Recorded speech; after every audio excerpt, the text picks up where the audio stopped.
So we have to stand for what is truth. Be on the side of truth. And also be on the side of grace. Come on, be on the side of grace, because people make mistakes when they're trying to find out what is truth. And when that darkness and that lie is exposed, what should we do? We should turn from that darkness and that lie.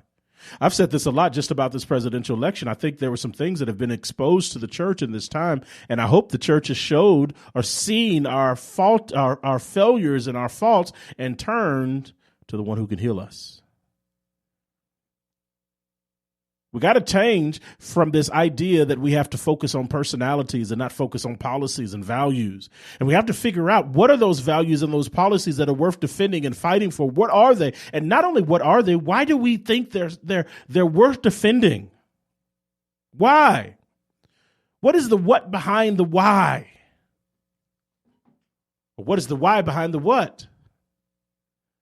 Are we asking ourselves questions that make us seek in our heart to know what is actually the truth or what is not? Or are we just exchanging the truth for a lie? Verse 28 says, of Romans chapter 1, and just as they did not seek to see fit the knowledge, to see fit to the knowledge of God any longer, God gave them over to a depraved mind, to do the things which are not proper. Listen, the knowledge of God and the knowledge of truth is essential for righteous living. To know it, to have the knowledge of God in our heart, to hide that truth in our heart, is essential to doing what is right. Oftentimes that truth has to come back to us so that we could know the way that we go. And understand that it's only by God's grace that we can get to the place in which we are meant to go as well.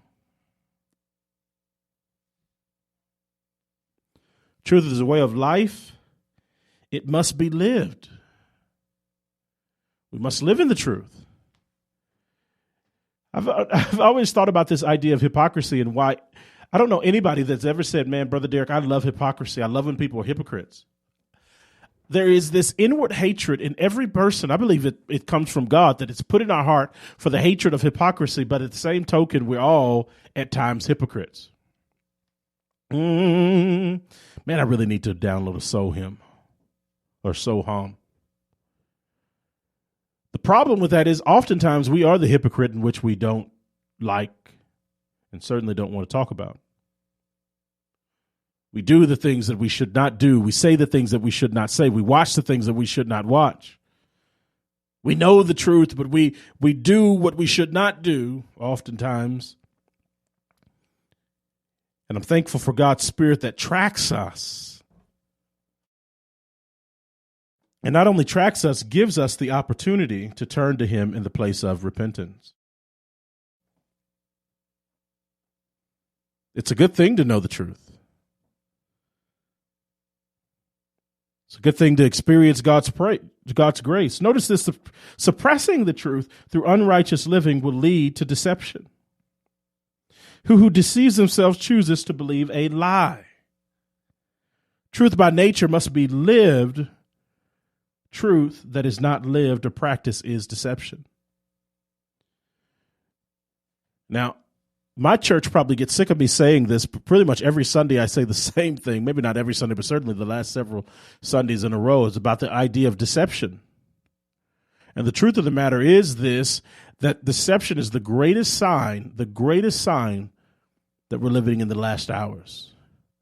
Jesus tells us, see to it that no one deceives you. Many false preachers, many false prophets will arise in that day, many false ones. Many of them will come forth. Notice this in 2 Peter chapter 2, verse 1 and 2. But false prophets also arise among the people, just as there will be also false teachers among you who secretly introduce destructive heresies, even denying the master who brought them, bringing swift destruction upon themselves. Many will follow their teachings. their sensuality, and because of them, the way of truth will be maligned. It's one of the great signs that we're living in the last days. Many false teachers, many false prophets will arise among the people to deceive. And Jesus tells us that we ought to be careful that we aren't deceived. And how do we do that? Well, we must remain and stand for and in the truth. You can't please God without knowing the truth. He will teach you the way to go. And not only will he teach us the way to go, he will give us the grace to go that direction. Not only the grace to go that direction, the grace that if we go the wrong direction, that we can get up, the help to get up, to stand, to walk even in the truth. His grace is sufficient for us. Romans 5, where sin abounds, that grace much more abound. Listen, this, ladies and gentlemen, is the truth. And the truth is essential to righteousness. The truth is worth defending and standing up for. The truth is worth protecting. I love the quote that Dr. Martin Luther King would quote about truth. He said, "Truth beat down to the ground will rise again undaunted." I think it was Mark Twain that said the truth will travel around the world while a lie is still putting its pants on. Or is it the other way around? It might be a lie. A lie travels around the world while truth is getting its pants on. Somebody Google Mark Twain. Levi Reese will send me a message. He's my production assistant. Truth produces righteousness. Really, think about people that get a truth and that stand or call themselves truth arbiters or truth preachers or truth. No, what do they call themselves? Truth, where they have to protect the truth, have to defend the truth. The truth is. Here we go with the truth. The truth is a lie is not worth protecting, or maybe it is worth protecting. But you know what the old folks say, well, you know, you have to tell another lie, and you have to tell another lie, and you have to tell another lie. Truth brings one into righteousness and holiness. So the question becomes, what is holiness? Well, holiness is the condition of the heart. And out of the condition of the heart, righteousness is the manifestation. Holy is who God is. They cry, the angels cry, holy, holy, holy, because that is who God is. Righteousness is what he does. He sits on the throne of righteousness. He does righteously. He is just. Same idea. He's a God of justice. Justice and righteousness say that God will do right and we can trust him. No matter what. I was talking to some good friends today just about our life and our circumstances and how the undercurrent of our life is that God, first of all, the idea and the beauty that he really is going to come back. I mean, that is really him. He's going to come back to the earth. And because of that, it changes how we live our life today. When we experience a great pain, we know that no matter what happens to our life, even if we get COVID or cancer and die, our bodies won't rot in the grave. That's why the believer does not experience the same kind of loss as the world does. We have such a hope that to be absent from the body is to be present with the Lord, that in a moment we will be changed, in a twinkling of an eye will be caught up. The dead shall rise first, and those who remain will be quickened up in the air, and the clouds with them, with the Lord. So when we grieve the loss of our dear friend, our loved one, we don't grieve in the same way that the world grieves, because we know that we have a hope rooted in the truth that God is gone and he prepared a place for us. And where he goes, he's with the Father, that we would be with him as well. That we would remember John chapter 17 when he says that this is eternal life, to know the Father and his Son. And at the end of his prayer in John chapter 17, when he says that they should be one, even as we are one. It changes everything about the way that we experience the pain and the hurts in life, because there's a truth that undergirds and stands behind us, even in the midst of our pain. So therefore, truth is worth defending and worth knowing. All right, we'll be back. This is more. We'll be talking more about truth. Grace Talks.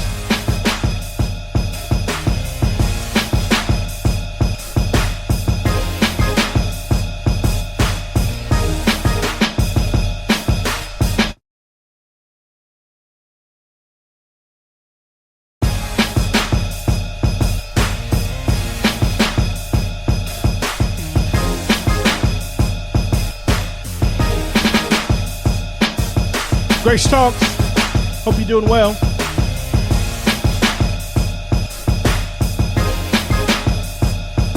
You know what really made me want to talk about the idea of truth is I haven't really been watching the news like I should. I've been kind of following the stimulus deal, of course.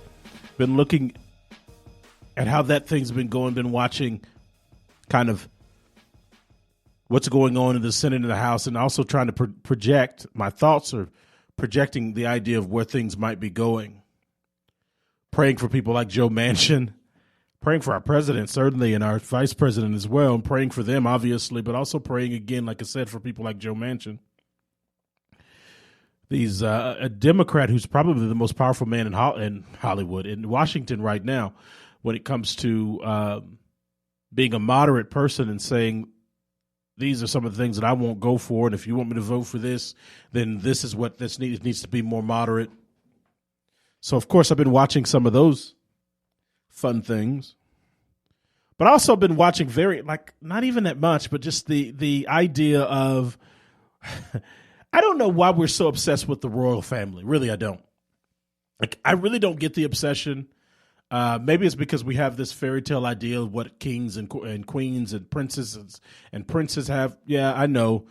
I'm the guy that preached about being a princess and princess inside of you and kissing frogs and monkeys and all these sermons. I know I've had these sermons and these lessons, and I do believe that our Father is king and all of those ideas. But maybe that's it. Maybe there's a real obsession because of this fairy tale-ish idea or ideology of this hopefulness of coming into this reality ourselves. So we look to them and we're fascinated by it. I don't get it.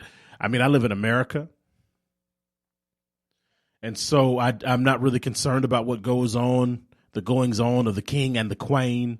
Certainly the queen. I bet she's a lovely person. Any English any of my English people in London listening, and I bet the Queen's a lovely person. I was in London for the first time several years ago with my sister and a couple of youth in my church. They're grown people now. They're not youth. Hey, Caleb, hey, Madison, if y'all are listening. But we went to a trip to London, and I remember getting on one of those double-decker tour buses and standing on top of the tour buses, and I took over the speaker. We had stopped because there was a protest, and so I took over the speaker, and I just started saying all kinds of stuff, and people were laughing, and it was quite funny at the beginning until I said something about the Queen, and they cut off the microphone. And it wasn't even bad. I just said something about the Queen. She make this statue because she loves looking at herself. Something like that. Took off. Glad I wasn't arrested. But I don't really get the idea of the royal family, the weddings. I don't pay attention to them. I remember when Princess Diana died. It was about the 5th grade or so. I don't know, 6th grade. It's not something that really does anything for me. And so when Meghan Markle, I think that's her name, and Prince Harry were interviewed with Oprah, and I heard a lot of people talk about how Oprah's the greatest of all time when it comes to interviewers. I've watched some good interviews with Oprah. I really have. And so I know people were really impressed by her interview, and a lot of people were watching this interview. I guess people are really fascinated, even more fascinated with the story, because here comes an American girl, African-American, or young woman. I say girl, she's a woman, who marries a prince. So again, that's the fairy tale. Maybe that's it. Maybe it's the whole idea that maybe you, no matter what your background is, maybe you can marry a prince too, and Prince Charming could go da-da-da-da.